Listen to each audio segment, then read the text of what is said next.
A lot of screw-ups at the FBI over the years, and they've become so political, nobody seems to trust them.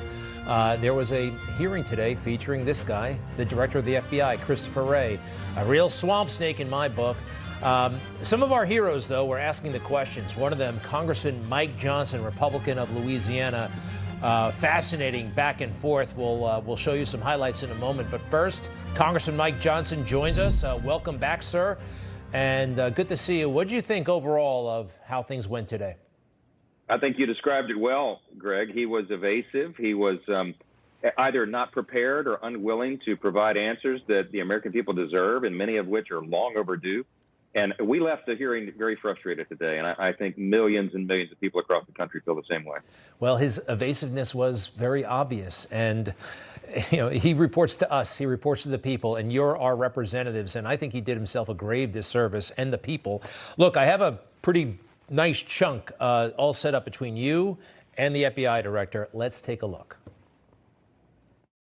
Your star witness said in the litigation, Elvis Chan, who's in charge of this, said they do it on the basis of disinformation. We need a definition of what that is. Our focus is on malign foreign disinformation, that is, foreign hostile actors who engage in covert efforts to abuse our social media platforms, which is something that is not seriously in dispute. I have to stop you for time. That's not accurate. You need to read this court opinion because you're in charge of enforcing it. The court has found that, and Elvis Chan testified under oath in charge of this for you. He said 50%. He had a 50% success rate in having alleged election disinformation taken down or censored.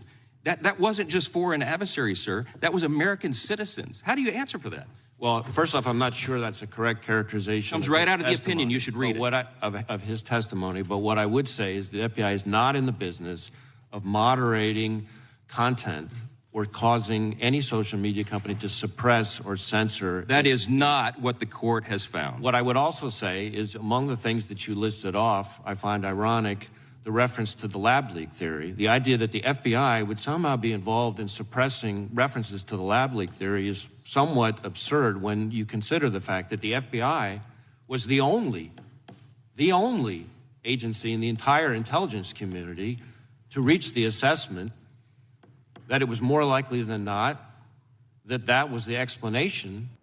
All right, I'll get to that bureaucratic trick he pulled right there. Give us an overall. We didn't go into it, but you're talking about the judge's recent motion to stop the FBI from colluding with the White House and colluding with big tech and interfering with big tech. And Elvis Chan, you mentioned. Tell us a little bit about him. Yeah, Greg. So July 4th, I think it was poetic that it came out on Independence Day. Federal court in Louisiana.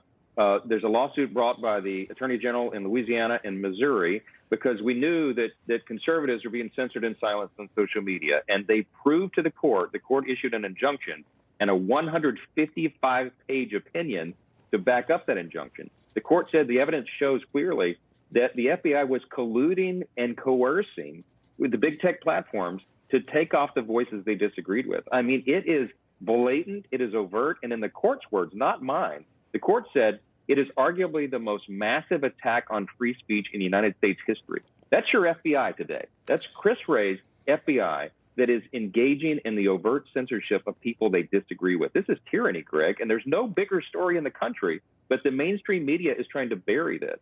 The litigation is going to continue, and this guy, Elvis Chan, was the one in charge of it, and he just testified under oath exactly what was happening. As a matter of fact, we have that testimony right here. We have the chunk of it where he said 50%. It's hard to read here, but he said 50% of the complaints that we were sending to big tech from the FBI, they were taking down posts. And a lot of these posts they knew it wasn't foreign disinformation. Even Chan admitted as much. And you know what was really weird when he said the Wuhan story? We at the FBI, we confirmed that it was from the lab.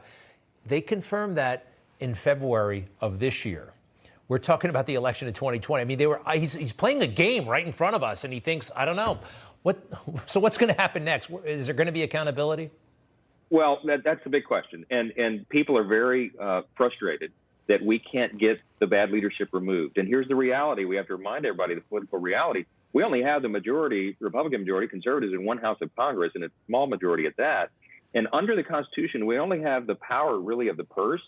And we have the power to bring the facts out and let the American people see it and process it and use it when they go to the election and the ballot next year, the next cycle, because it matters. So you put in the White House. They're the ones that appoint these officials. These are executive branch agencies. So with the purse, Greg, what we're going to do, the FBI has been asking Congress for a multi-billion-dollar headquarters they'd like to build, a glittery new building. I don't think they deserve that. If they're going to blatantly violate the most fundamental constitutional freedoms of the people they're supposed to be protecting and serving, I don't think they deserve the trinkets that they're asking for. So we're going to use every tool within our arsenal and try to get accountability, because as you saw today, it was on display. I think he did a great disservice to his cause, and I think he advanced the narrative that something is deeply suspect here, and that's what the people know and see. It's hard to refuse it. I wish there were just a few Democrats who could speak the truth.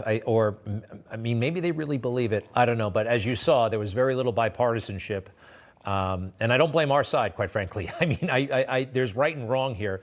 Although some of the Democrats were a bit concerned. They kind of kept it nice and easy.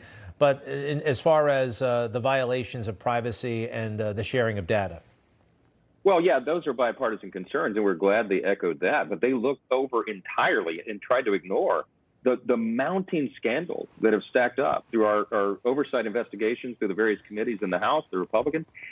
We know that the FBI was labeling concerned parents at school board meetings as terrorists. They were raiding the homes of conservative opponents of the White House. They were labeling, conservative Catholics and pro-life Americans as violent extremists. And all of these things are happening on Director Wray's watch. He is responsible for this. We have to have a system of justice that is blind and equal across the board, and that is not what we have right now. It's a great threat to the republic. By the way, he was complaining about his salary when he is a multimillionaire and he's the highest paid guy at the FBI. Well, thank you very much, Congressman Johnson. Great job to you and your colleagues on your side of the aisle. And come back soon, please, and we'll be right back. Thank you.